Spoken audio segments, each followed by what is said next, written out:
계율주를 보도록 하겠습니다. 계유. 자, 계는 수가 되고 유는 금이 되죠. 그래서 금생수 이렇게 생을 해주기 때문에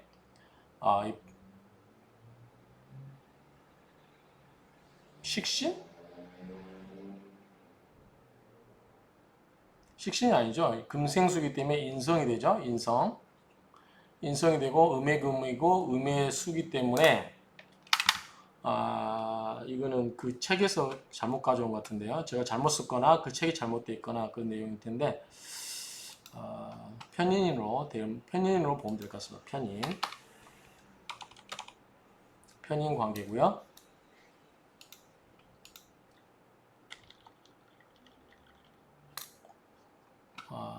아마 그 책의 오류로 보입니다. 제가 잘못 가져온 것 같지는 않고 어쨌든 인성이고요. 자, 유금은 우리가 이제 삼명통에서 절에 있는 사종을 의미한다. 종이다. 그러니까 절의 사찰에 있는 종 있죠. 그래서 사종을 의미한다. 개수는 이제 우리가 봄에 춘림이라고 했죠. 봄에 장마, 봄에 물이라고 한다.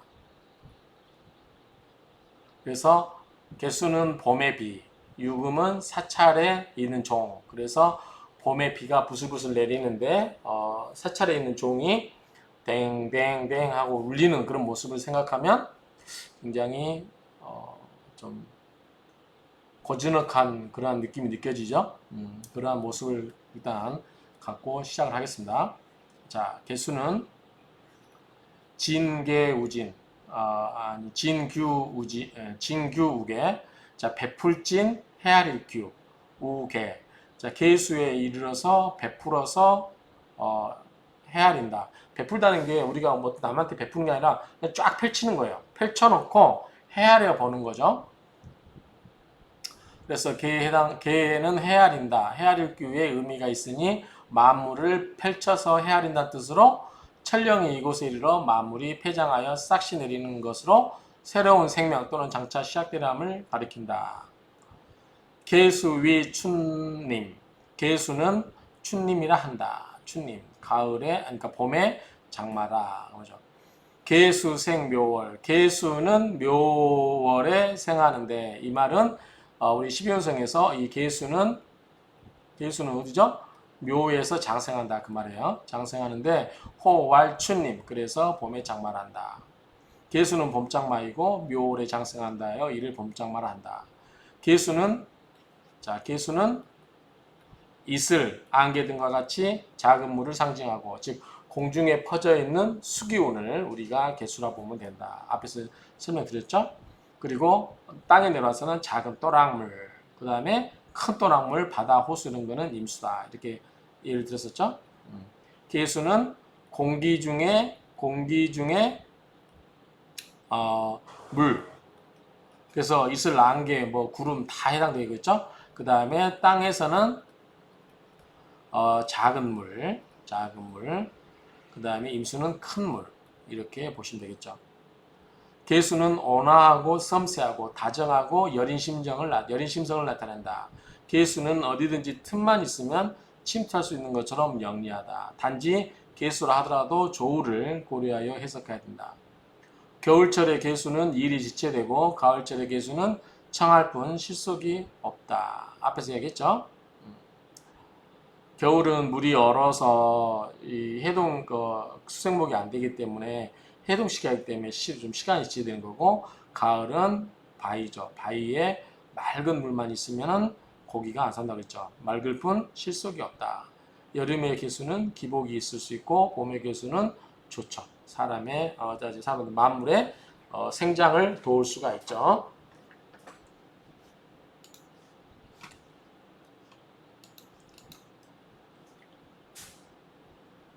자유자재로 변신하고 적응할 수 있는 능력이 있으며 환경에 따라서 변화하고 적응하는 능력이 뛰어나다. 물은 그렇다고 그랬죠.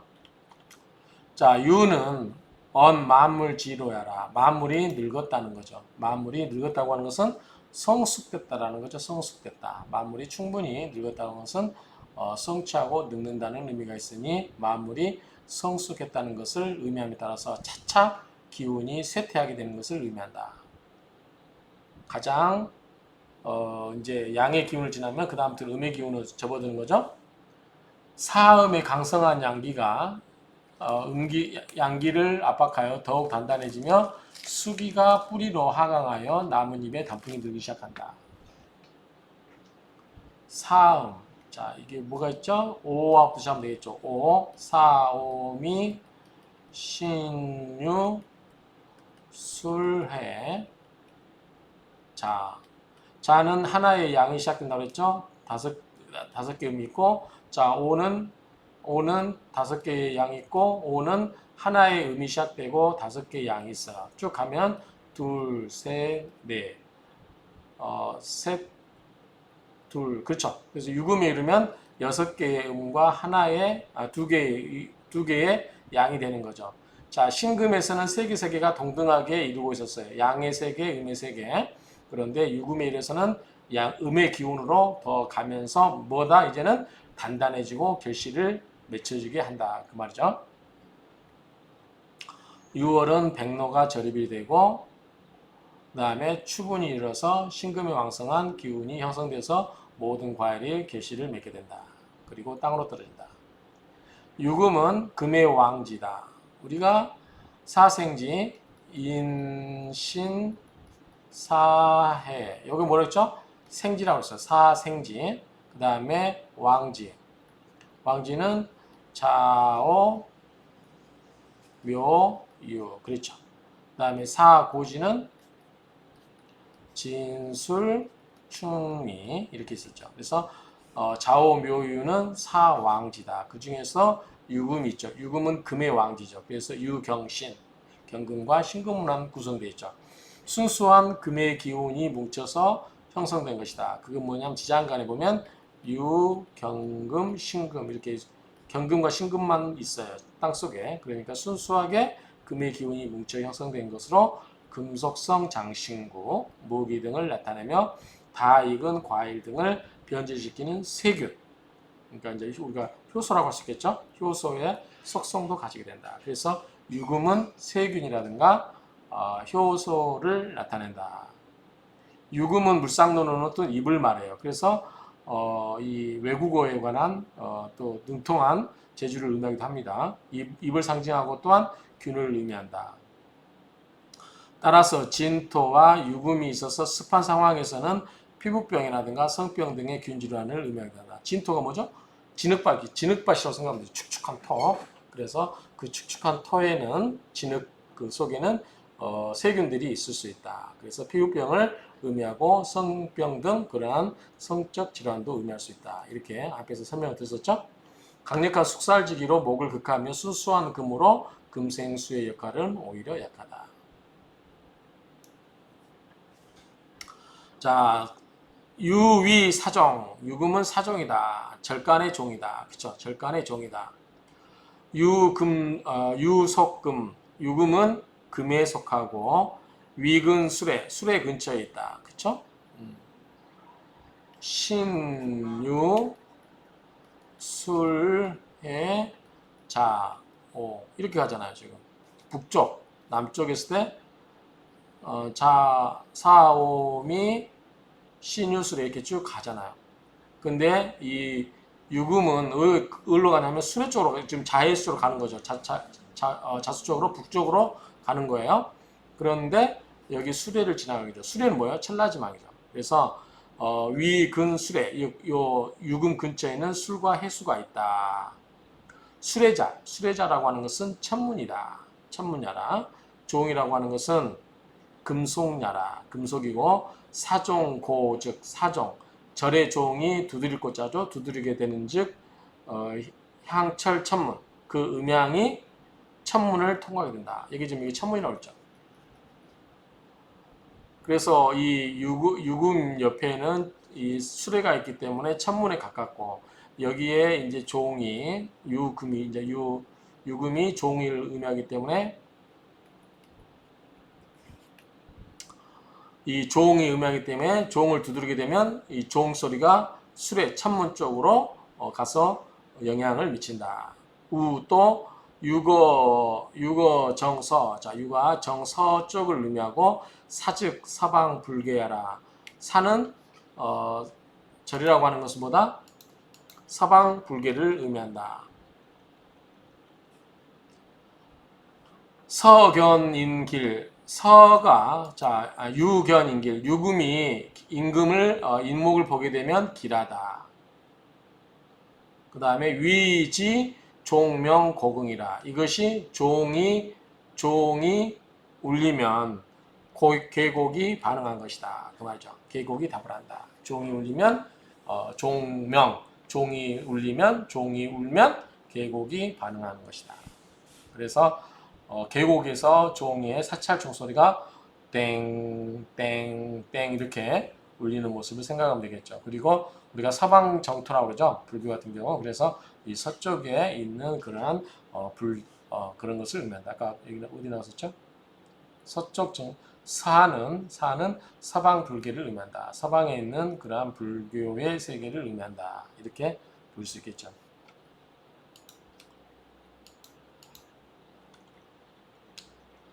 자, 그러면 이거만 갖고 한번 우리가 만들어 볼까요? 보기 전에 이제 우리가 한번 상상의 나래를, 자, 개의 유예요.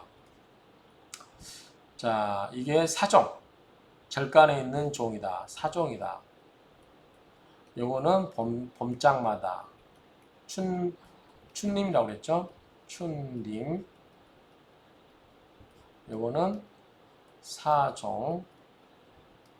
자, 그러면 부슬비가 내리는 봄에 이 절에서 종이 둥둥 울리고 있다라고 하면 굉장히 고지전역하다고 이야기했죠. 그리고 이거는 금생수로 인성이라고 했죠. 인성. 자, 그러면 우리가 일지에서 인성이 들어왔다. 그러면은 뭘 생각하겠어요? 인성은 뭐를 극해요? 인극식을 하죠. 밥그릇을 엎어버려요. 자, 이거는 뭐라고 했죠? 우리가 효신이라고 했어요. 효신. 편인이잖아요. 이게 편인. 의미니까 편인이 밥그릇을 엎어버리는 것을 우리가 효신이라고 해서 효시설 얘기가 나올 거고, 자, 인성이, 여기는 원래 일지 자리는 누구 자리? 배우자 자리에 누가 들어와 있어요? 어머님이 들어와 있어요. 어머님이 들어가기 때문에 어머니가 아들 부부 결혼 생활에 사사건건 간섭할 수가 있겠죠. 그렇죠? 그 다음에 요 밑에 보면 유경신. 어머니가 굉장히 뭐예요? 여기 노광이 들어있죠. 그러니까 굉장히 어머니 영향력이 굉장히 센 집안이다. 그러면 이런 경우는 뭐다? 고부간의 갈등이 있을 수 있다. 그렇죠? 고부 갈등. 며느리가 길을 못 펴요. 시어머니가 하도 이게 집안일이 감나라 배나라 다 할 수 있기 때문에 이런 경우는 시부모와 그러니까 고부간의 갈등이 있을 수 있다라는 게 이 계율줄 보면 알 수 있겠죠. 약간 정교적인 냄새도 나지 않나요? 어쨌든 그렇고. 그 다음에 지지에는 오로지 인성만 있어요. 인성만. 그러니까 공부 쪽은 뭔가를 할 수 있겠고 나머지는 좀 약간 약해 보이죠. 공부 쪽만 하다 보면 뭐예요? 재성이 약해지죠. 재성이 원래 인성을 극화하긴 하지만 공부만 하는 사람들은 또 이 재성에 대한 어떤 재적인 감각이 없어요. 그러니까 재물적으로도 그다지 썩 인연은 없겠고 관도 마찬가지고 그냥 산속에 혼자 앉아서 공부하는 스타일. 그러면은 세상에 나가서 벼슬을 사거나 그럴 것 같지도 않고 그럼 재성도 약할 것 같고 관도 별로 없을 것 같고 그럼 재성은 뭐예요? 처가 되고 돈이 되고 관은 남편이 되고 자식이 되고 남자한테는 이러시다 보면은 나머지는 싹 그다지 좋은 게 없어 보이는 느낌이 들어요. 어쨌든 약간 정신세계를 추구하는 그러한 사람의 이미지로서 그냥 고집만 가득 차 있는 인성이니까요. 인성이 고집만 가득 차 있기 때문에 공부라든가 어머니와 관련돼서는 뭐 그런 영향이 있고 좋겠지만 오히려 이런 게 독이 되어서 고부간의 갈등도 일으키거나 이런 식의 어떤 이야기들이 나아가지 않을까 한번 보도록 하겠습니다. 제가 이게 하기 전에 뭐 꼼꼼하게 다 읽어보고 그러지 않아요. 저도 시간이 제약이 되다 보니까 대충 필요한 거 편집해놓고 그냥 바로 시작을 하는 거기 때문에 저도 공부하면서 처음 읽어본 내용도 있고 아까 식신 같은 경우도 제가 체크를 못했고 그냥 당연히 다른 선생님들 책이 맞겠지라고 설명하고 그냥 바로 제가 이제 강의를 하는 이유는 저도 공부한다고 그랬잖아요. 그래서 이렇게 강의를 하다 보면 저도 이제 더 그러면서 알게 되는 게 많고. 자, 계유의 계는 수고, 유는 금에 해당한다. 계수는 추운 겨울에 해당하고 봄을 그리워하는 기질을 갖고 있다. 수가 넘치면 뭘로 가요? 수생목으로 가죠.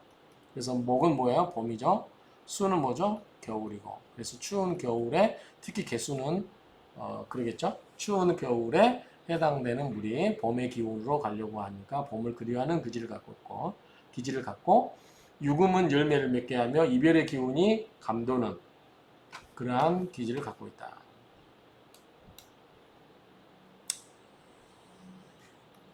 그래서 계유일은 고독한 심성으로 한적한 산중을 그리워하면서도 세속을 떠나지 못하는 사주일 것이다. 제가 아까 얘기했죠?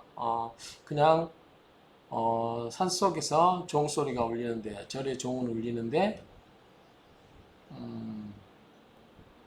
봄비는 내리고 뭐 그런 이미지. 개수는 어디든 스며드는 성지서서 이익이 되는 곳에서는 끼어들기를 좋아하고 빠지지 않는다. 그래서 사람을 사귀고 교류하되 이해타산을 따져서 득이 되면 가깝게 지내고 득이 되지 않으면 멀리하는 기질이 있다.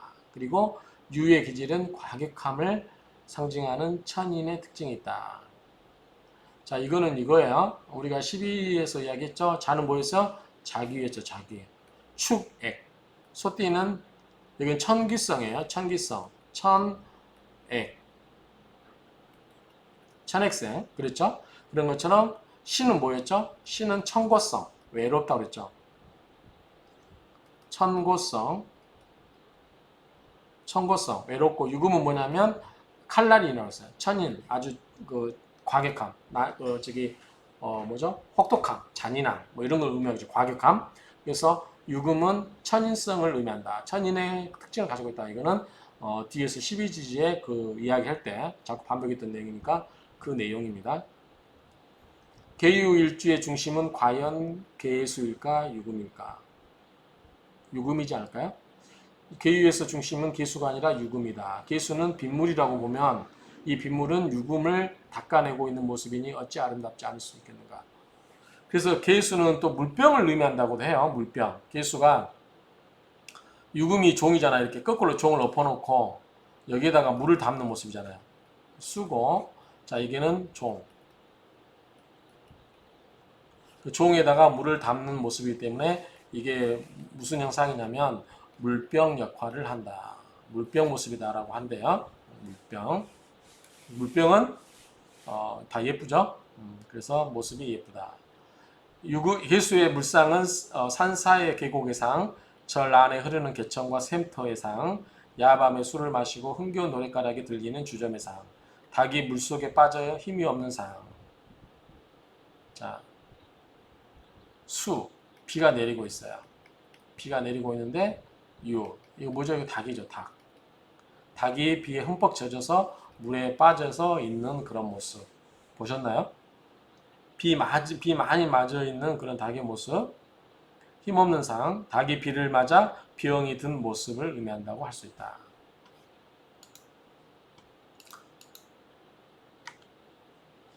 계유일주는 산속에서 맞이하는 가을비다. 세상을 씻는 결백하고 고와한 기품이 있다. 그러나 심하면 차갑고 날카롭고 예리한 성정이 나타나 주변에 상처를 줄 수 있다. 평소에 부지런히 인덕을 쌓아라. 뭔가 쌓은 느낌이 있긴 있어요. 그냥 따뜻함이 별로 안 느껴지잖아요. 그 따뜻함을 느끼게 해야 되겠죠. 하지만 봄비가 산사에 내리는 자영이라 거적하고 쓸쓸함이 묻어있고 석간수가 뭐죠? 돌 사이에서 나오는 물이죠.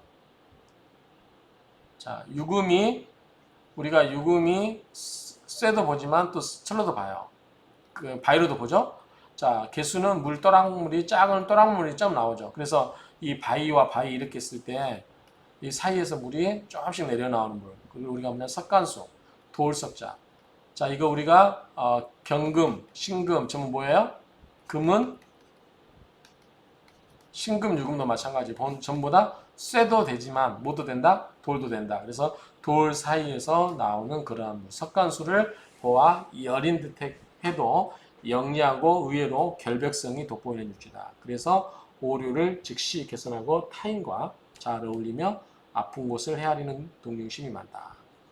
물이 맑으면 골기가 살지 않듯이 지나치게 깨끗하고 깔끔한 성격이 오히려 병이 되는 경우가 있다. 계유일주는 총명하며 어려운 일에 직면했을 경우는 즉시 새로운 돌파구를 찾아내는 능력이 뛰어나고 고집이 있는 유아 독전형의 사주다.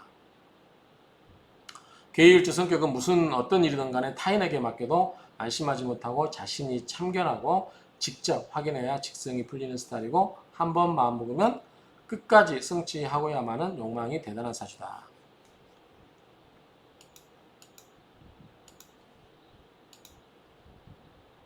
성격이 까다롭고 매정해서 다른 사람과 잘 융화하지 못하고 홀로 고독하게 지내게 된다.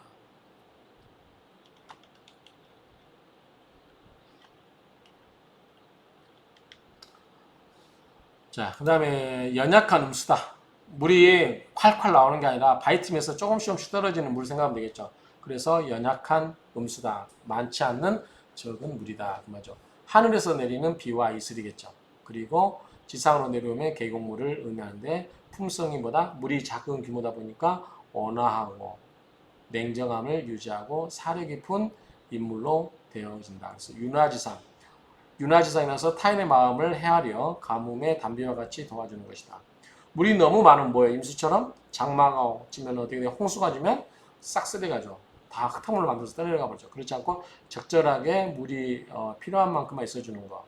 자, 윤화라는 건 뭐죠?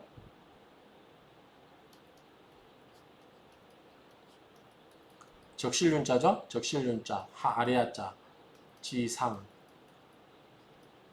윤화지상. 자, 물은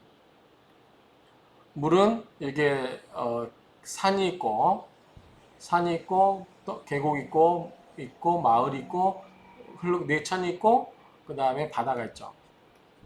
물은 어떻게 돼요? 위에서부터 쭉 이렇게 흘러내려오면서 땅을 다 이게 적시고 내려가요. 이게 윤화예요. 그래서 윤화라고 하는 것은 뭐냐면 곡식을 키우는 의미도 있어요. 그래서 이 윤화의 의미가 있다.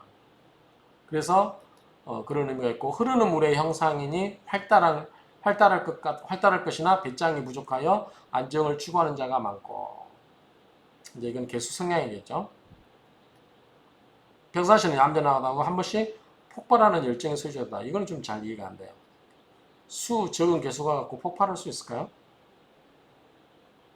폭발하는 열정의 소유자다라고 이렇게 쓰시는 분도 있는데 소개는 해드리는데 좀 저는 요거는 좀 퀘스천 마크 이해가 안 됩니다. 폭발하는 열정의 소유자다. 계유일주는 바위 속에서 솟아나는 샘물이다. 아까 석간수라고 이야기했죠. 석간수 바위 속에서 석간수 바위 속에서 용솟음 치는 샘물이라 맑고 깨끗하겠죠. 우리 약수 생각하면 되겠죠. 총명하다. 머리도 좋고 예술적인 재능과 손재주가 뛰어나다. 끝없이 솟아나는 괴물처럼 끈기 집념이 강해서 어떠한 장애도 극복하고 견딘다. 하나를 듣고 배우면 열을 아는 재주가 있다. 문일지식, 일독지식. 이게 한자로 안 써놔서 좀 그런데 한자로 바꾸어야 될 것 같아요. 자, 하나를 들으면 10개를 안다 그 말이겠죠. 들을 문자 문일 알지자 열십 이렇게 써야 될 것 같아요. 문일지식. 그 다음에 일독 한 번 읽으면 10개를 안다. 이렇게 쓰시면 될 것 같아요. 일독지식. 계유일주는 총명하며 어려운 일에 직면했을 경우는 즉시 새로운 돌파구를 찾아내는 능력이 뛰어나고 고집이 있는 유아독전형의 사주다.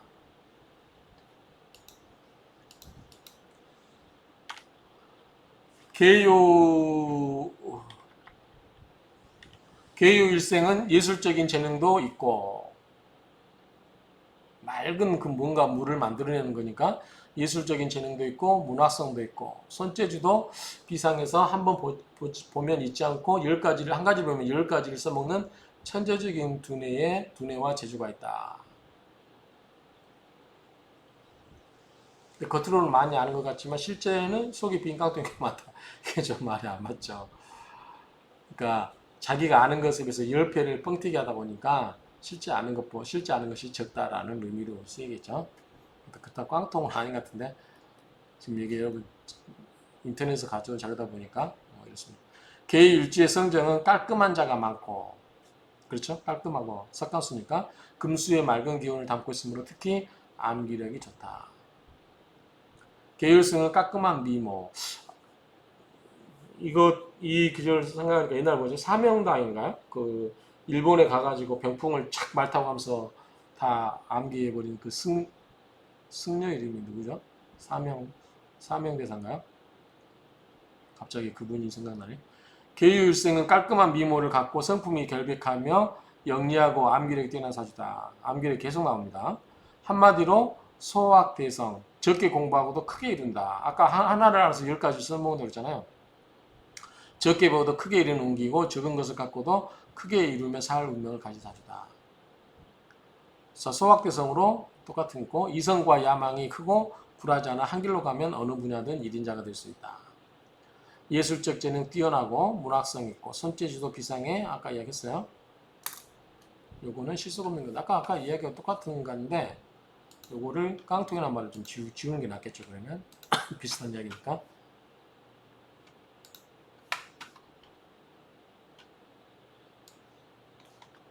비슷한 이야기니까 지우겠습니다. 자, 가을의 장막. 가을의 장막. 가을의 장마.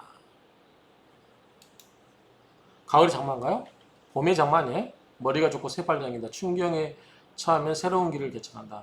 이거는 김재호 선생님 건가? 네, 김재호 선생님 책에서 제가 가져온 것 같은데 옛날에 아주 한 7, 8년 전에 정리하는 거라서. 근데 가을의 장마라는 건 좀 이해가 안 되죠. 근데 이거는 그분이 그렇게 하셨기 때문에 놓겠습니다. 그냥 가을의 장마라기보다는 지금 이게 개수가 춘님이라고 했잖아요. 춘님. 그런데 이제 가을의 장마라고 하는 것은 유금 때문에 그런 것 같아요. 유금이 신유술, 가을을 의미하기 때문에 가을에 내리는 비라고 해서 가을의 장마를 이야기하는 것 같아요. 자, 계유일주를 동물로 비하면 박쥐죠. 박쥐에 비되는 바, 박쥐는 주로 밤에 활동하며 두 가지 마음을 갖고 있어 기회주의 속성을 엿볼 수 있는 것이고 지모가 뛰어나고 많은 간직한 비밀이 있을 것으로 보이기도 하며 규칙적이고 반복적인 일에 종사하는 자가 많을 것이요 사교적이고 용모가 수려한 자가 많을 것이다. 한번 이거를 확인해 보겠습니다. 우리 지금 12지 동물들 계속 비유했었죠. 예컨대 신금 같은 경우는 뭐 꿩인 이런 이야기를 한번 찾아보도록 하겠습니다. 자, 가져와 봤는데요. 갑은 여우, 을은 담비, 또 병은 사슴, 정은 도루, 무는 표범, 기는 원숭이, 경은 까마귀, 싱은 꿩, 임은 제비, 개는 독사라고 돼 있어요. 근데 여기는 지금 우리가 뭘로 이야기했죠? 박쥐라고 했죠. 박쥐. 이게 좀씩 강의하시는 분이라든가 하시는 분마다 좀씩 다른 것 같아요. 이게 정확하게 이게 어떤지 모르겠지만 좀씩 차이가 있는 것 같아요. 그래서 일단은 여기다가 추가로 좀 내용을 넣어놓도록 하겠습니다. 박쥐 여기다가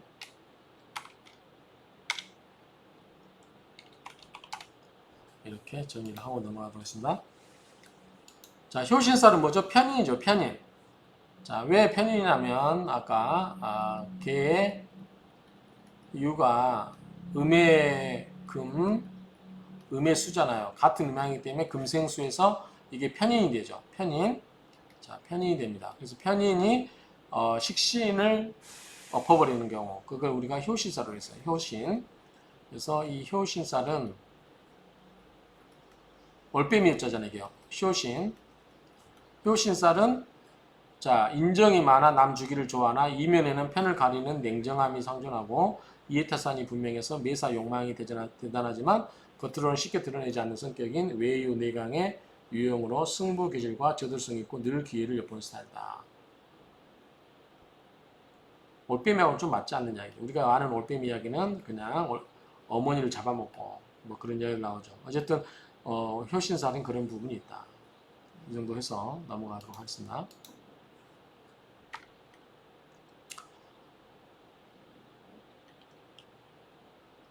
체면을 중시하는 속성이 있고 일처리가 빈틈없이 꼼꼼한 완벽주의자가 많으나 생각이 편고한 거로 편두통으로 고생하는 명이 많다. 편인이잖아요. 한쪽으로 치우쳤다 그 말이죠. 일지에 병이 들어있으며, 자, 일지에 병이 들었다는 건 뭐죠? 계유병이에요. 12운성으로 계유병. 병에 놓여있다 그 말이죠. 닭에 그러듯이 항상 분주히 움직이는 반면 결실이겠죠. 결실은 약한 캐릭터로 보는 것이다. 계유일주는 지장간에 경금, 신금이 암장되어 있는데 정인편입니다. 이건 뒤에서 나올 겁니다. 지장간에 금 위에는 다른 성분이 없으니 성격은 담백하고 깔끔하겠다. 그랬죠. 같은 금으로만 돼 있으니까. 남녀 모두 외모가 수려하겠다. 아까 물병을 생각하면 되겠죠. 물병 굉장히 호리호리 잘생겼죠. 일지가 편인이 직관력이 뛰어나고, 편인이다 보니까 직관력이 뛰어나고 수완도 있겠다. 당연히 모자, 멸자. 너무 어머니가 자유로워서 자식을 망치는 그런 형국이지만 음기의 수용에 놓여 대단히 이지적이고 차분하며 물병의 자형을 보아 대체로 용무가 곱다.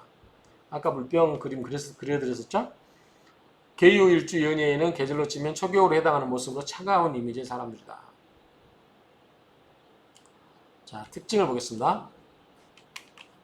계수가 폐지, 목욕궁에 앉아 유금, 편인의 생조를 받고 있다 하여 자칫 오염된 물로 보기 쉬우나 유금은 8월에 금, 은, 주옥이라 오히려 지나치게 깨끗함이 병이 되고 있다. 계유는 수국화는 잘하나 수생목을 잘하지 못하니 일장일단이 있다. 자, 이거는 이렇게 생각하시면 돼요. 자, 말고도 틀렸네. 쪼수. 계수가.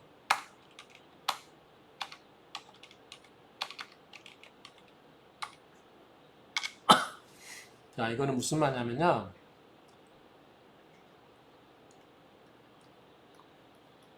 계유죠. 자, 유는 뭐다? 자오묘유 뭐다? 왕지다. 왕지는 뭐다? 도화에 도화. 도화는 뭐죠? 목욕에 목욕. 목욕. 그래서 목욕궁, 폐지 다 같은 얘기예요. 도화.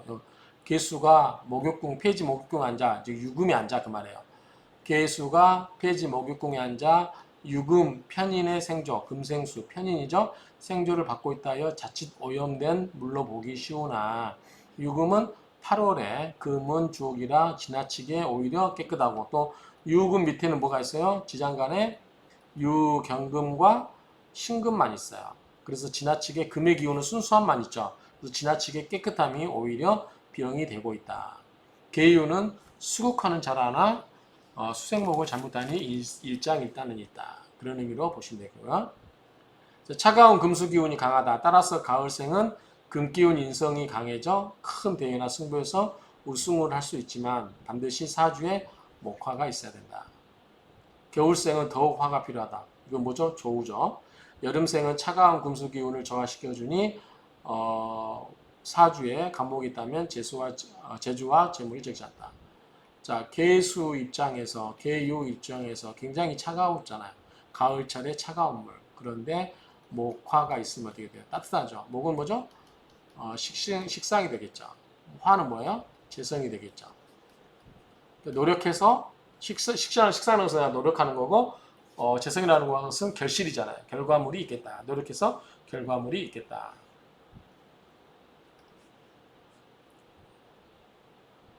봄에 태어난 계유는 역시 화가 있어야 되지만 내부적으로는 배우자, 가족, 심리적 갈등을 피해가기 어렵다. 계유 일주에 간목, 을목이 있으면 명성과 재능을 인정받기 쉽고 병화가 함께 있으면 더욱 좋겠죠. 꽃을 피울 수 있겠죠. 계유의 계는 북두를 뜻하고 지지의 유는 서방에 위치하여 극락정토, 즉 종교를 말하므로 항시 조상을 숭배하고 신앙에 귀하여 마음의 안식처를 마련해 두면 좋은 명이다. 약간 종교성이 느껴진다. 그랬었죠? 종교성. 여기서 참고로 오행별 종교를 보도록 하겠습니다. 저번에 다른 일간에서 했는데 자, 우리는 뭐예요? 목은 오행 성질이 뭐예요? 인이죠. 어질다. 인을 가장 기본으로 강조하는 게 뭐예요? 유교죠. 유교. 어짐을 강조하는 것은 유교다. 그렇죠? 유교. 그 다음에 화. 여러분들 교회 가면은 엄청 뭐죠? 막 박수치고 막 뛰고 그러죠? 흥분되게 만들죠? 이게 뭐예요? 기독교예요. 기독교. 화. 화의 성분. 그 다음에 목화, 토. 토는 뭐겠죠? 가장 기본 불교겠죠? 산 속에 있으니까. 금은 뭐냐면 좀 차분하죠? 천주교. 수는 뭐죠? 도교. 느낌이 오죠? 아무튼 설명이 따로 안 드려도 이렇게 이해하면 되겠다. 그래서 사주에서 그 나이 들어서 개종하신 분들 있잖아요. 보면은 하는 이유가 이 사주의 근거에서 그렇게 설명되는 경우도 많이 있습니다. 어쨌든 이건 오행이라고 해서 그 사주가 많을 수도 있지만 그 사주에서 용신이 무슨 역할을 하냐, 용신이 어떤 역할을 하냐에 따라서 만약에 화가 막 필요하다. 화가 막 필요하다는 건 뭐예요? 화가 필요하다는 것은 그 사람이 굉장히 다운되어 있다는 거죠. 뭔가 다운되어 있기 때문에 좀 열기를 좀 막 이게 흥분된 상태를 만들어줘야 되죠. 다운되어 있다는 건 뭐죠? 우울한 거죠. 그 우울한 사람들에게는 기독교가 잘 맞을 수 있겠죠. 토는 뭐예요? 차분하고 조용하죠. 그래서 흥분되어 있거나 좀 마음이 심란한 사람들, 이런 사람들 차분함을 좋아하는 사람들은 불교가 맞겠죠. 그렇죠? 그런 식으로 생각하면 되겠죠.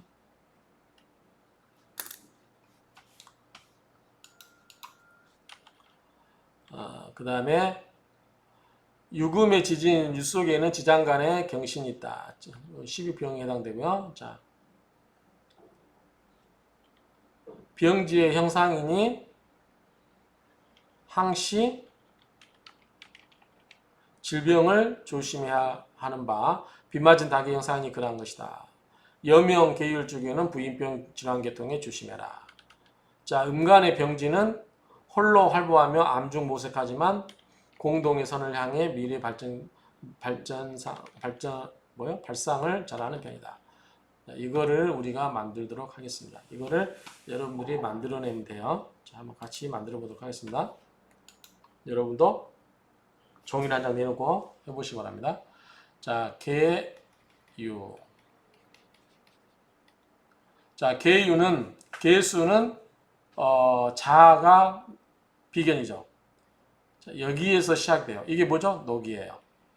그래서 노광세, 병사묘, 절태양, 생욕대 이렇게 나간다고 그랬죠? 쓰지 않겠습니다. 12운성이니까. 자, 그러면 어디까지 와야 돼요? 유군까지 와야 돼요. 여기까지. 그런데 여기서 이게 이렇게 갈 거냐? 이렇게 갈 거냐? 자, 이렇게 시계 방향으로 도는 건 뭐죠? 양간의 경우 그렇고 이렇게 거꾸로 도는 건 뭐예요? 음간의 경우 그래요. 음간의. 근데 개수가 음간이죠. 그러니까 어떻게 돼요? 음간이니까 이렇게 가야 되겠죠. 그래서 노광세 병 그렇죠. 그래서 요거는 병궁에 들었다 이렇게 이야기하는 거예요. 병궁에 아니면 손가락을 이렇게 다 하는 것도 다 똑같은 거예요. 지금 이 손가락 모습 생각하시면 돼요. 자, 보기 좋게 이렇게 만들어놨을 뿐이에요. 자, 계유 그 다음에 자 유금 밑에는 경금과 신금이 있죠. 그쵸? 자, 이거는 인성이고요. 인성이고, 요것도 다 인성이죠, 지금. 여기는, 정인이고, 요거는 편인이 되겠죠. 그런데 경금이 유금 밑에 있으면, 경금이 유금 밑에 있으면 대각선 방향이 있죠. 이건 뭐예요? 이거는 겁재예요. 지지가 겁지면 뭐다? 항상 왕이에요, 왕. 제왕. 그래서 좌를 써요. 이거. 지장가는 뭘 쓴다? 좌를 쓴다. 좌. 그래서 왕자, 병궁 이렇게 써요. 신금은 여기 있죠. 근데 바로 밑에 같은 뭐예요? 비견의 자리 있죠. 비견인 금보다 녹이죠. 그래서 녹좌, 병궁 이렇게 쓰는 거예요. 간단하죠, 이거는. 그런데 지금 여기는 금만 있었어요. 금만. 수도 여기 있지만 금만 있죠. 그래서 다른 걸 끌어와야 돼요. 그러니까 끌어온 걸 뭐라 한다? 인종이란다. 끌인자, 정할종자. 그래서 끌은 종, 뭐 삐끼, 희꾸, 일본 말이 희꾸, 그 말이 희끼 그런 말. 어쨌든 그걸 끌어온다. 그러면은 자 목을 가져오면 목이 없으니까 목은 뭐 있어요? 간목과 을목이 있죠. 그런데 자 이거는 뭐냐? 종을 써요. 종, 병, 공. 이것은 똑같이 이 자리가 비형공이니까 비형공 써놓고 여기에 쓰면 되죠. 갑은 뭐냐면 여기가 임목이 비견이에요. 양이죠. 시계 방향이죠. 이렇게 가죠. 어디까지 와야 돼요? 여기까지 와야죠. 노광세, 병사묘, 절태. 태로 와야죠. 태. 태로 오고 태종 변공이에요. 그러면 을목은 당연히 뭐겠어요? 절이겠죠. 왜? 절태로 같이 움직이니까. 그러면은 을목은 이거죠. 묘목이죠. 근데 음이니까 어떻게 거꾸로 가야 되겠죠. 노광세, 병사묘, 절. 그렇죠. 절종 변공이 됩니다. 목은 그렇고 목은 뭐죠? 수생목이니까 식상이 돼요. 식상. 식상이 절대로 그랬으니까 이거는 애교도 못 피울 거고 그다음에 여자에게 있어서는 식상이 자식이잖아요. 자식이 절대로 누렸으니까 썩 좋아 보이지는 않습니다. 그 다음에 화를 가져오면 화는 재성이죠. 재성. 자, 재성은 차같이 철을 보는 것과 돈을 보는 거죠. 재성 병화가 있고 정화가 있죠. 자, 병화는 여기 있어요. 자, 여기서부터 이거 양이니까 시계 방향이죠. 그러면은 노광세 병사 사네요. 또 사종 병궁이 돼요. 정화는 오화죠. 근데 음이니까 역으로 가야 되겠죠. 노광세 병사묘 절대양 생. 그래서 생이 됩니다. 생사 같이 움직이고 절대 같이 움직여요. 이렇게. 자, 재성은 사종 병국이고 생종 병국이고 이게 지금 썩 생사하기 때문에 뭐 이것도 썩 아름다워 보이지는 않아요. 어쨌든 목화, 토. 토는 똑같죠. 화토동법에서 무토, 기토 똑같죠. 그래서 토는 뭐냐면 관이에요. 여기서는 관. 토국수니까 관인데 여기서는 무토, 기토가 있는데 여기는 똑같죠. 병화 똑같죠. 사종, 병궁, 생종, 병궁. 목화, 토, 금은 했었잖아요. 수만 해볼게요. 여기 하나 해놨겠지만 자, 수는 비견급제인데 비급이죠. 임수와 계수를 보면 자, 임수를 보면 여기 있죠. 해수. 자, 이렇게 한 바퀴 도는 것도 힘들지만 노광세 힘들죠. 그래서 앞에는 생욕되죠. 생욕, 욕이 되겠죠. 욕종, 병궁. 그 다음에 병과 같이 움직이는 것보다 욕과 같이 움직이는 것보다 병이에요. 자, 이건 거꾸로 되겠죠. 노광세, 병이죠. 병종, 병궁. 이렇게 됩니다. 그래서 한번 이걸 보도록 하겠습니다. 맞는지.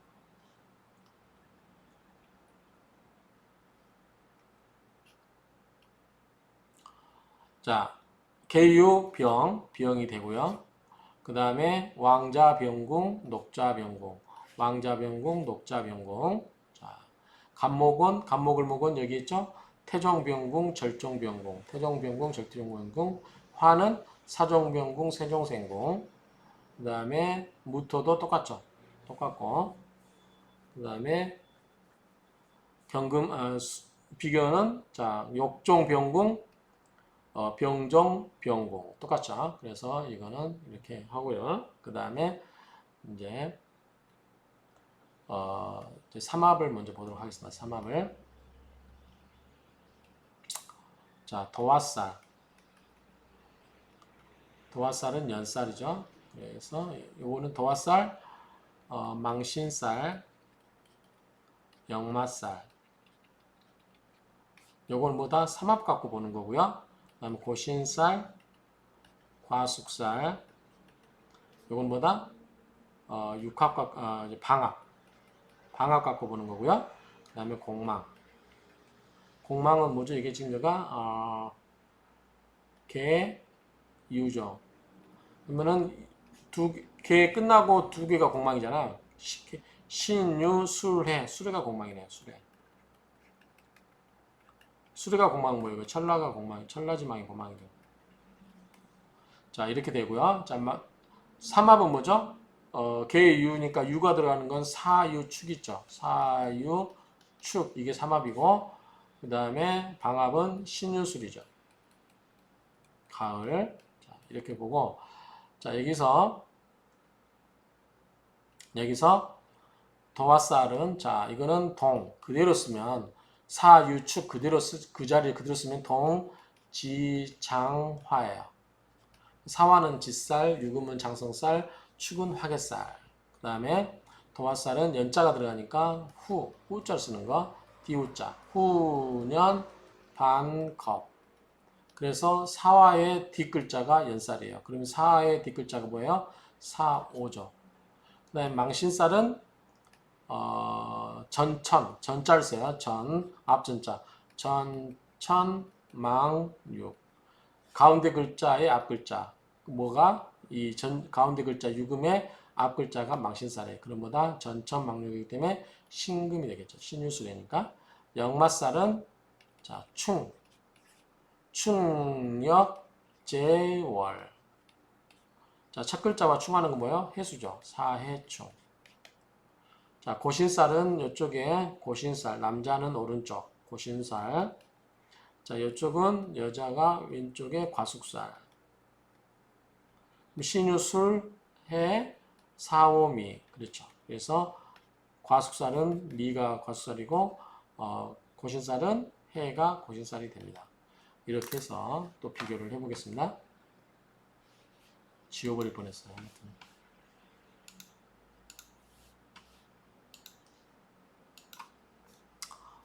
자, 보시면 도화살, 오, 망신살, 신, 역마살, 해. 그렇죠? 고신살, 해, 과숙살, 미, 공망, 수해. 맞죠? 자, 이걸 가지고 우리가 해석을 하는 거예요. 이걸 가지고 해석하는데 예를 들어서 계유일주 여자에게 있어서 자시구는 어떤가? 계유일주 여자. 계유일주 여자의 자식이 뭐예요? 식상이죠. 식상. 식상을 보면 되겠죠. 식상. 식상이 여기에 있죠. 절태로 들어와 있어요. 비영궁은 뭐죠? 비영궁은 뭐예요? 역마죠. 역마이기 때문에 떨어져 지내야 되고요. 역마. 그 다음에 절태로니까 끊어지겠죠. 끊어질 여기 있죠. 끊어질 어디 있어요? 여기 끊어질 거 이제 막 잉태하는 거 불안정한 시기. 그래서 자식과 인연은 썩 그다지 좋아 보이지 않는다. 있더라도 떨어져 지낼 경우가 많겠다. 이렇게 우리가 이제 이걸 가지고 해석을 하는 거죠. 맞는지는 뒤에서 보도록 하겠습니다. 하나씩 보도록 할게요. 자, 계일주 내면 심리에는 지장간을 본다는 거죠. 내면 심리는 뭘 본다? 지장간을 본다. 근데 유지장간에 경금과 신금만 있어요. 다 금의 기운만 있죠. 경금, 신금이 암장제에 있는데 자, 경금은 정인, 신금은 편인이다. 지장간에 금유에 다른 성분이 없는 거로 성격은 어떤다? 깔끔하다. 잡단급단이죠. 금 속에 금의 기운만 있으니까 왕지니까. 그래서 성격이 깔끔하고 담백한 것을 알 수 있다. 이렇게 본다는 거죠. 성격은 지장간을 보고한다. 인성의 노광이 병궁에 놓였으니 인성의 노광이 병궁에 놓였으니 재기발랄하고 다방면에서 성공하기 쉬운 반면에 자존심이 강하고 분명한 성격이다. 아울러 나이가 들면서 향약에 몰두하듯 대체로 좋은 스승과 인연이 많아서 인성의 노광을 실감한다. 인성의 노광은 뭐? 인성의 노광. 인성은 뭐예요? 어머니. 육친을 많으면 어머니. 그 다음에 우리가 일반적으로 말하면 공부. 그렇죠. 그러니까 인성의 노광이 되기 때문에 계속 공부를 하려고 할 거다. 그 말이에요. 그리고 공부도 잘하겠죠. 노광이 들었으니까. 근데 병궁이 들었기 때문에 어떻게 해요? 돌아다니면서. 역마니까. 진득하게 한 곳에서 딱 공부하는 게 아니라 여기저기 다니면서 공부한다는 거죠.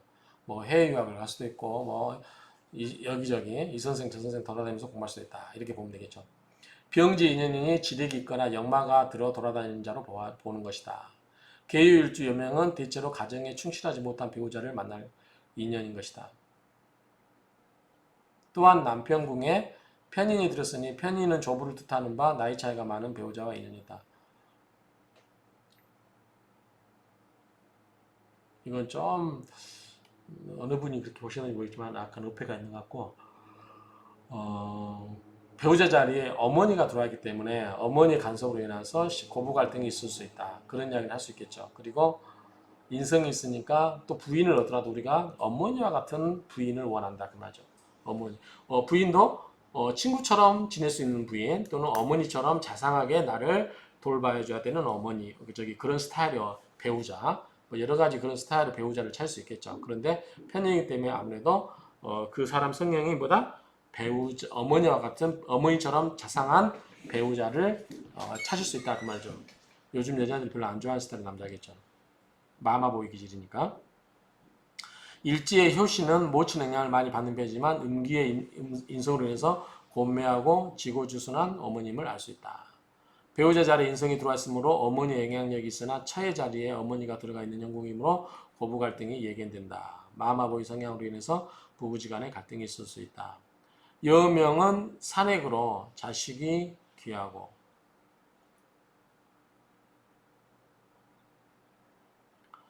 자 이거는 인성이잖아요. 인성은 뭐래요? 인극식을 해요. 인극식 한다는 건 뭐냐면 칙이 뭐예요? 자식이잖아요. 그래서 이 여자가 만약에 이런 계율주라면 인성이 강하기 때문에 식상을 아까 효신이라고 했잖아요.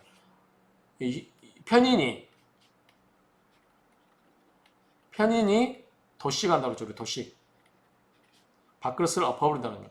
편인 도식. 그게 효신이에요. 그러니까 식상을 극을 한다는 거죠. 식상을 엎어버리기 때문에 자식 보기가 어렵다는 거죠. 그리고 비영공이기 때문에 있다 하더라도 원처학문으로 멀리 떨어져 지내는 경우가 있다. 그래서 귀한 자식이지만 자식을 멀리 보내야 되는 경우도 있다. 이렇게 보실 수 있겠죠.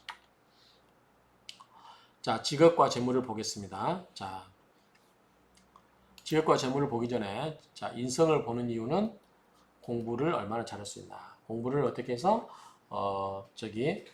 좋은 대학에 가서 공부를 해서 얼마나 좋은 직업을 얻을 것인가 또는 어느 분야로 직업을 얻는 게 좋을 것인가 보는 거죠. 계율주는 인성이 노광에 저하고 문곡기인을 보아서 학문적 소질이 뛰어나고 정신적인 고상함을 추구하며 독특한 분야에 전력하는 유형이다. 인성이 강하여 효신, 자식을 망하게 하는 노자, 멸자의 형상을 띠기도 한다. 인성이 너무 강하면 식신, 임극식을 해버리기 때문에 자식을 그간다 그 말이죠. 그래서 모자, 멸자의 형상을 띠기도 한다. 마마보이 성향을 띠기도 한다 그 말이죠. 인성이 노광이라서 나이 들어서도 공부하려 하고 비형에 놓였기 때문에 돌아다니면서도 공부가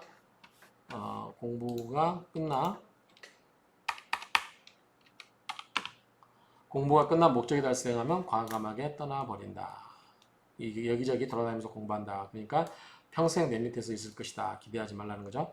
식재관이 무력한 계유일주는 영민하고 기억력이 좋고 금신을 좋아 이상과 야망이 크기 마련인데 금신 자체가 백절불굴의 목표 지향성을 가지므로 어떤 분야든 한결로 전력하면 반드시 그 분야에서 1인자가 될 수 있다. 또는 학문적 재능을 바탕으로 일찍부터 반듯한 자격증을 취득하여 그 분야에 전념하는 것이 일생 평탄하게 사는 방법이다. 그렇죠? 직업이 관이 별로 안 좋거나 돈에 관한 재물이 안 좋을 때는 공부를 잘한다. 그럼 공부를 잘하는 걸 뭐예요? 자격증을 전문 자격증을 따가지고 글로 살면 그나마 평균 이상을 살 수 있는 거죠. 그렇게 할 수 있다. 그런 의미로 보시면 될 것 같고요.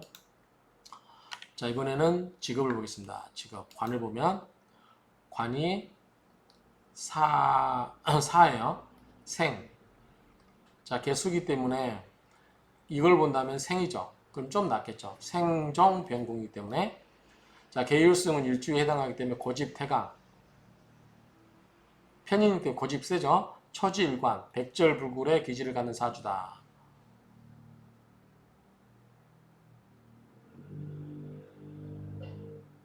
자 계율처럼 금신 시주가 일시의 쌍으로 함께 겹치는 사주라면 사복관으로 출세할 수 있다. 계율주는 빠른 두뇌 회전 높은 기억력으로 금융업에 적합하고 유금이잖아요. 유금. 금수가 있으면 당연히 금이 있으면 금융업이 금수가 있으면 금융업이에요.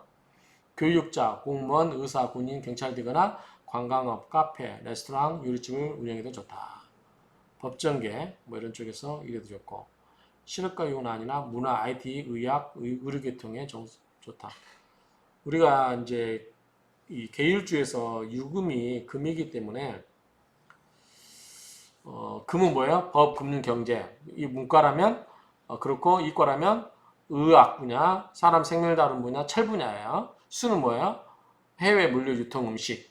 그렇게 외워버리면 되죠. 그러니까 그런 관련된 업종에서 근무하면 좋다라는 거죠. 의학계 개유의 특성상. 근데 이것만 갖고 직업이 좀 하도 많은데 이 사주, 일주 갖고 이게 사주, 이 오행 갖고만 파가는 건 한계가 있겠죠. 자, 의학계 개유 특성상 무관 직업, 종교, 철학, 발효식품. 어쨌든 이런 것도 인연이 있다. 특수 전문 기술 분야와도 인연이 있으며 사업보다는 직장 생활이 잘 맞는다. 그러니까 이런 경우는 어떻게 했나? 공부 잘한다. 인성 좋다. 그러면 관을 어떻게 쓴다? 전문 자격증으로 따놔서 이 전문 자격증을 가지고 관을 쓰고 또 뭐다? 제도할 수 있죠. 우리가 전문 자격증은 또 뭐래요? 자기가 영업하면 자기의 재성이 되겠죠. 그래서 운에서 재성으로 들어오면 자기가 나가서 영업하면 되는 거죠. 어쨌든 전문 자격증은 따시는 게 좋다. 앞으로는 전문 자격증 시대니까 애매한 경우 돈이 있는 것도 아니고 그렇다고 관이 직장을 잘 나갈 수 있는 것도 아니고 그럴 때는 공부는 잘한다. 그러면 그럴 때는 전문 자격증을 따라라. 계율주는 이익과 명성에도 민감하고 자 재성을 보면은 생존 변궁에 비슷하죠. 비슷해 앞에 하고 그래서 큰 차이가 없다. 그래서 이익과 명성에도 민감하고 감이 좋아 여기저기 잘 깨든다. 그러나 계율주 자체는 식재관이 약해서 돈을 직접 추구하는 사업보다는 능력과 재능, 자격증으로 재물이 따라와야 된다. 사업성은 약한 일주다. 일제 인성이 노광으로 놓였으니 일득삼실 할 수가 있으므로 하나에 끝까지 집중하면 일제 장성을 놓았기 때문에 돈을 모을 수 있다. 이것저것 옮겨다니면 돈을 모으기가 쉽지 않다. 직주 이동이 심할 수 있으므로 라이센스나 가업을 물려받아 한 곳을 지키는 것이 중요하다. 그래서 라이센스, 아까 했죠? 전문 자격증을 갖고 돈을 버는 게 나을 수 있겠다. 자, 결혼하고 가족관계를 보겠습니다.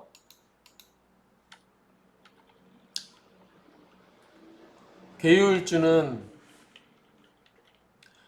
남녀 불문하고 모두 이성을 그리워한다. 왜냐면 아까 산사에서 거즈넉하게 앉아있으면 외롭잖아요. 그쵸? 근데 사주원국에 좌우묘유가 있으면 더 분명해진다. 좌우묘유가 뭐예요? 더화잖아요. 더화. 더화는 뭐예요? 이성을 그리워하는 거니까. 또 이게 뭐예요? 왕지잖아요. 그렇기 때문에 더욱 분명하게 서로 원한다. 남성의 경우는 난잡한 성관계 때문에 일신을 망칠 수도 있고 여성의 경우는 화류계로 빠질 수도 있고 혼인 후에도 가정을 어질릴 수 있다. 개수. 자, 수는 뭐예요? 다른 말로 하면 이거라고 그랬죠. 그렇죠? 또 금은 뭐예요? 개유니까 금은 뭐예요? 계속 물을 지펴주죠. 이거보다 이거는 지속력을 의미한다고 그랬죠. 지속력을 의미한다. 그래서 지속력을 의미하기 때문에 그럴 수 있다는 거죠. 자, 개요 일주가 제일 좋은 게 뭐겠어요? 무기합을 할 수 있죠. 무토. 그 다음에 지인유합금이죠. 무진일주겠죠. 무진일주. 병호생을 만나면 좋나요? 여기는 차갑고 여기는 뜨겁고 둘이 만나면 음양이 잘 맞겠죠. 해로하지만 김효일생을 만나면 좀 문제가 생긴다. 김효는 묘유충하고 토국수해버리기 때문에 그렇다는 거죠. 자, 강한 편인성으로 인해서 자기 편과 활동력이 약하기 때문에 대체로 결혼 시기가 늦고 중매 결혼하는 경우가 많다.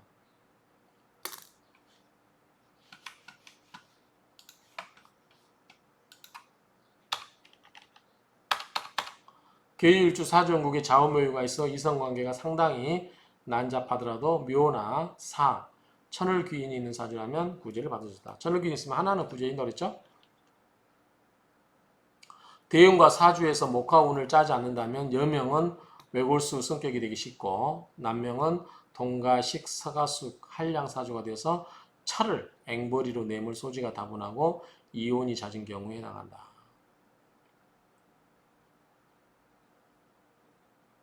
목화운이 좀 잘 와줘야 된다는 거죠. 지금 이게 개수가 뭐예요? 조우상 목화가 필요하죠. 그렇죠? 개수가 차가운 물이다 보니까 차가운 물, 차가운 얼음이다 보니까 차가운 그 물이다 보니까 이 목화운이 꼭 필요하다. 그래서 목화운이 흘러주면 좋고 그렇지 않으면 이 여자는 외골수, 남자는 한량 이렇게 되기 쉽다는 거죠. 한편 여명은 이성운이 박할 뿐만 아니라 부덕, 즉 남편덕 또한 박복하여 한 지붕 두 가족 형태를 띠기 쉽고 남명은 원국의 정화가 장생으로 작용하지 않는 한 관록은 물론 자식 인연하기가 쉽지 않다. 좀 외롭죠.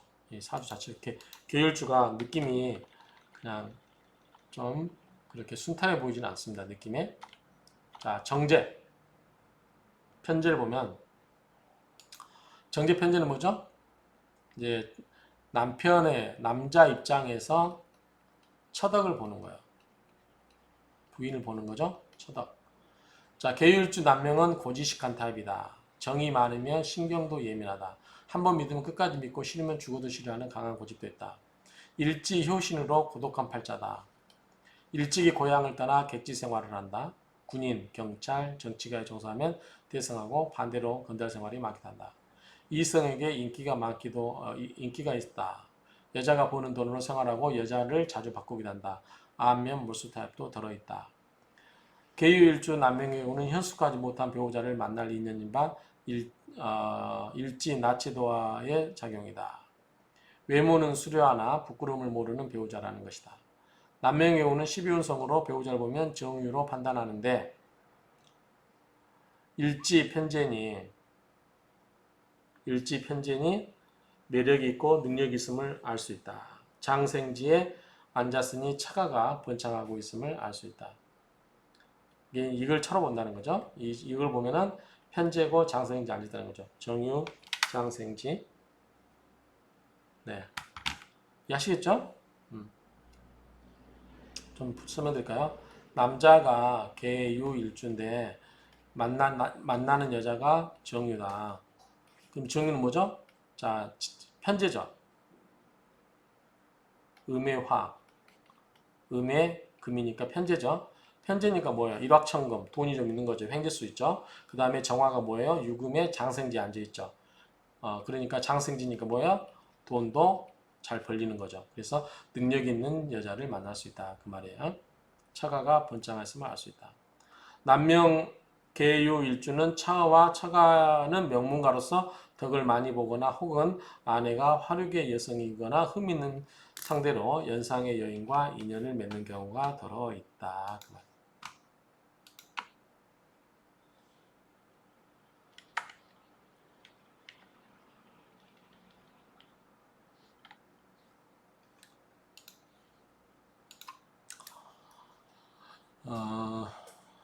한편 남명은 처가와 무정한 가운데 식상생재가 안되면 직업을 전전하기 십상이다. 남자는 성취욕과 능력이 좋아 일을 잘 이룬다. 그러나 여색을 탐하는 경향이 있고 변덕이 심하다. 잔소리가 심한 부인을 얻기도 한다. 여자를 가리지 않고 과거를 연연 안 하는 경향이 있다. 계율주는 술단지 형상이고 계수를 신체 비유하면 신장, 방광, 생식기 계통을 의미하니 정력은 왕성하고 음주를 즐기는 자가 많을 것이다. 일지가 도화이기 때문에 그렇다. 그 말이죠. 개가 뭐였어? 개수가 수, 유가 사종, 절의 종이라고 했잖아요. 그래서 엎어져 있는 종, 술잔, 거기에 물을 따르는 거, 술, 이런 모습이라는 거죠.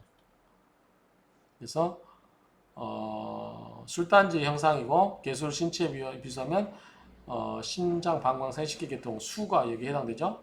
의미하니 정력은 왕성하고 이 수를 가득 담아놨으니까 왕성하고 음주를 즐긴 자가 많을 것이니 일치가 도화이기 때문이다. 좌우묘요. 자, 그렇게 보시면 되고, 자, 이번에는 정과를 보면 뭐다? 여자 입장에서 남편 덕을 보는 것이다. 계일주 여명은 뭐예요?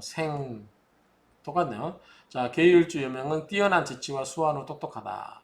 남자를 능멸하고 순종을 못하니 아무리 좋은 남자랄지라도 붙어 살기 힘들다. 사주원국이 좋으면 언론인, 변호사, 상담사, 종사하면 되기라고 대부분 예술, 예능, 계통, 연예인, 유흥업계 돈놀이와 인연이 있다. 사랑보다는 돈을 더 좋아하기에 노후가 괴롭고 고독하다. 자신의 능력을 과신함으로 웬만한 남자는 견디기 힘들다. 계율주 여자는 재치와 재능이 뛰어나고 머리가 좋고 배우자 복도 좋은 편이다. 그러나 이에 타산으로 남자를 사귀는 경향이 있고 때로는 종교적인 성향의 남자를 선호하기도 한다. 그러니까 종교적인 성향이 있다고 그랬죠.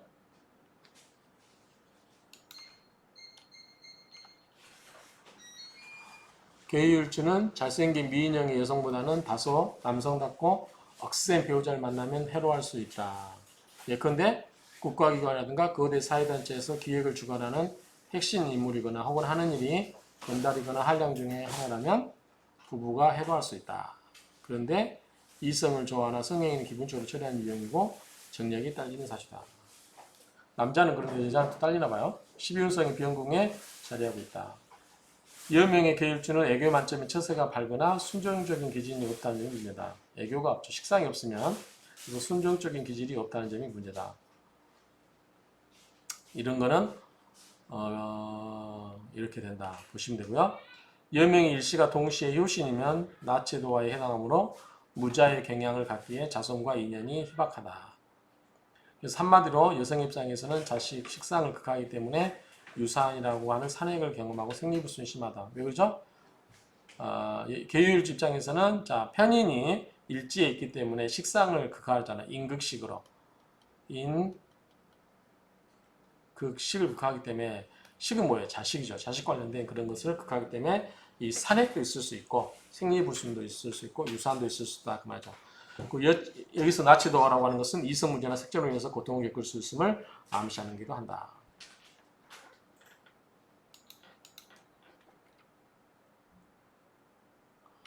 그 다음에 상관과 정관을 보겠습니다. 자, 이거는 뭐냐면 상관 정관은 자식이죠.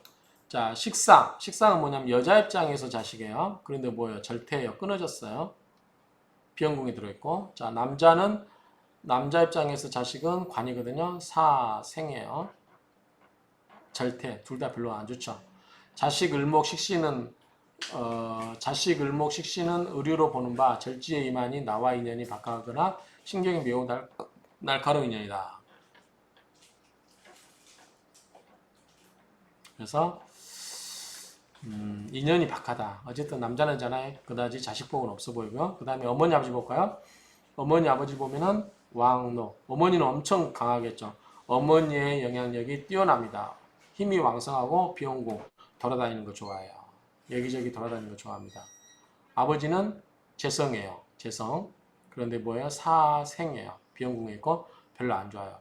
계율주처럼 효신살이 일주에 태어나면 박학다시거나 제복이 없음을 상징한다. 그러므로 생모와 일찍 이별해 어머니와 인연이 잦고 자녀의 덕이 박하며 부자가 떨어져 사는 기간이 길고 모처의 상호 불화함이 있다. 15분경 못한다 그랬죠. 왜냐하면 어머니가 간섭이 있기 때문에. 부친 정화 편제는 장생지의 지를 깔고 앉았으니 지적 성취가 있거나 바람기가 있음을 알 수 있다. 모친 편인 유금은 자자하니 나와 함께 있는 바 내가 봉양할 인연이며 몸이 아플 것이고 늦게까지 간섭할 것이다. 당연히 간섭하겠죠. 그 다음에 몸이 아프다는 건 뭐예요? 병지잖아요. 병지 앉아 있는 거잖아요. 그 봉양은 내가 모시고 같이 있는 거고. 자, 형제들은 뭐겠어요? 형제들 관계를 보면 욕병이에요. 그럼 뭐죠? 돌아다니고 못 부리고 돌아다니기 좋아하겠죠. 그 다음에 또 멀리 떨어져 지낼 수도 있겠죠. 떨어져 지내야 관계도 좋고요. 자, 건강은 취약하여 약고를 면하기가 어렵다. 그러니까 계율수가 좀 굉장히 몸이 싸해 보죠. 차가워 보이죠. 이럴 때 뭐가 있으면 좋을까요? 화가 있으면 좋다 그랬죠. 그래서 찜질방 이런 데 가면 좋아하게. 이런 찜질방 같은 데 가면 좋아할 것 같아요. 나무 찜질방 이런 데 있잖아요. 가면은 좋아할 것 같아요. 남명의 경우는 건강은 좋으나 나이 들어서 시력, 치아, 심장이 부실해진다. 계율주는 남녀 공통으로 심장계통을 조심해야 된다. 자, 이거 뭐다? 수는 신장, 방광, 이런 쪽에 문제가 생긴 거죠. 이런 쪽에 관계된 거죠. 금은 뭐예요? 폐, 대장, 생식기. 그래서 계유 남자는 보통 심장계통을 매우 조심해야 되고 심장은 뭐예요? 화죠. 화가 약해지면 화기운이 없어요. 그래서 수가 넘치면 화기운이 약해지면 이쪽에도 문제 생기는 거죠. 방광, 중풍, 당뇨, 비뇨기 계통의 질환에 노출될 염려가 있다. 자주 놀라는 증상이 있고 특히 간이 약해 주의가 필요하다. 특히 계율주는 물에 젖은 닭에 병들기 쉬운 모습이기 때문에 신장이 병들면 치유되기 어렵다는 점을 잊어서는 안 된다. 뇌공, 탄해관에 신사를 지녔기에 벼락이나 전기 등으로 인한 안전사고 위험을 조심해라. 지지의 유금 속의 시장간에는 경신, 이게 정인, 편인 기운이 자리하고 12운성으로는 비용이 해당하기 때문에 그렇다.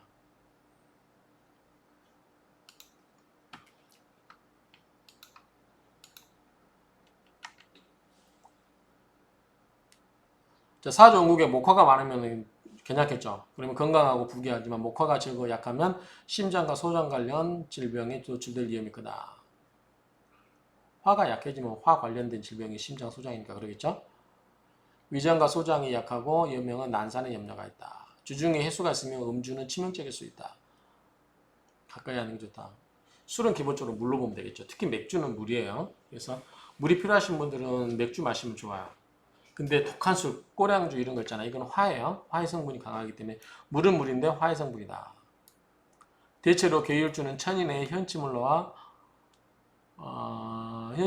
외선 내독의 굴곡진상 가운데 묘유의 생병 충운에 수술수가 따르고 특히 아닌가요? 특히 기묘년에 흉운이 도착하면 배우자가 사별할 수 있다.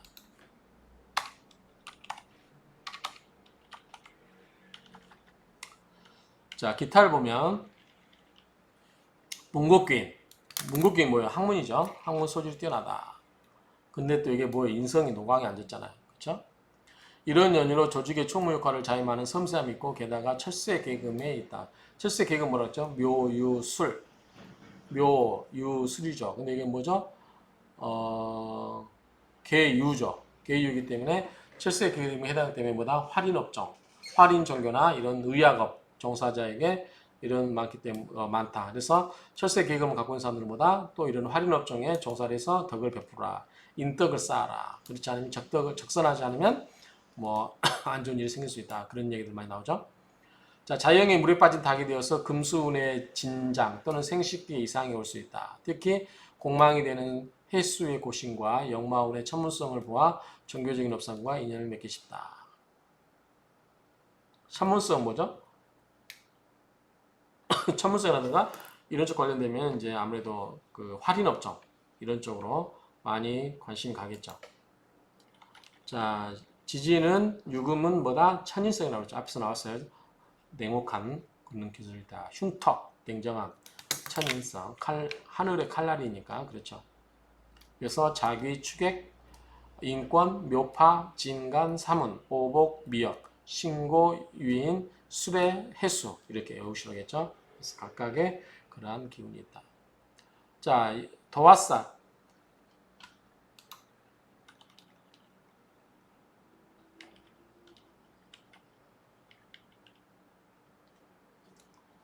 자, 요걸 볼까요? 자, 예를 들어서 개, 유, 일주예요. 자, 도화살이 오면 뭐죠? 재성도화죠. 재성도화는 뭐죠? 돈 주고 매출행위 하다가 망신당할 수 있다는 얘기예요. 자, 재성도화. 개유는 도화, 오화는 도화살이 되는데 개유에게는 오화, 도화는 잘만 쓰면 상당히 도움된다. 잘만 쓰면 도움된다는 게 뭐예요? 화가 필요한데 오행상 화가 필요한데 도움된다는 거죠. 근데 아까 얘기처럼 재성도화인 경우는 조심해라. 쓸까요? 다만 재성도화이므로 매간 특제의 경우를 조심해야 된다.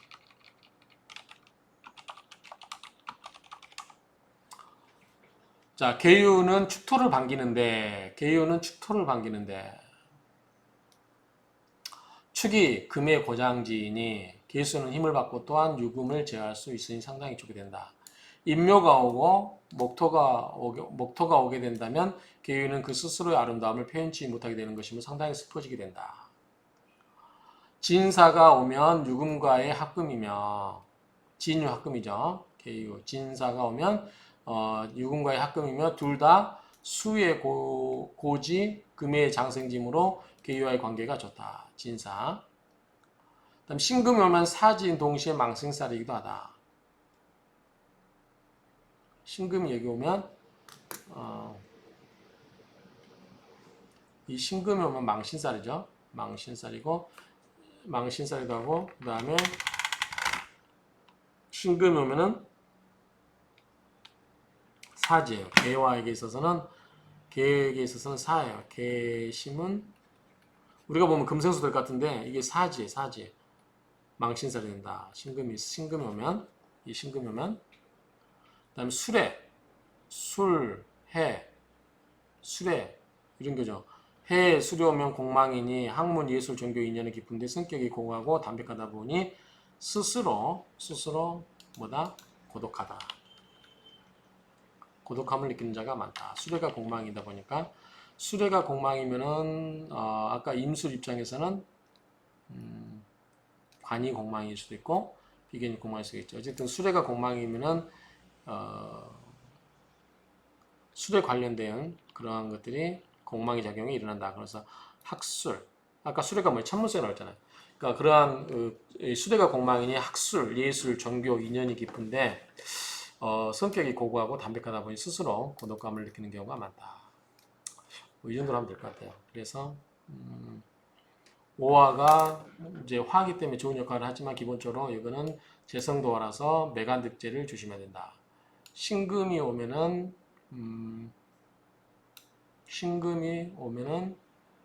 을해, 아니 저기 개해, 개유, 신유 오면은 이 신금은 어쨌든 신금이 오는 해는 망신살을 조심해야 된다. 역마살은 해수, 수레가 되죠. 그러면 개유인데 수레가 없죠.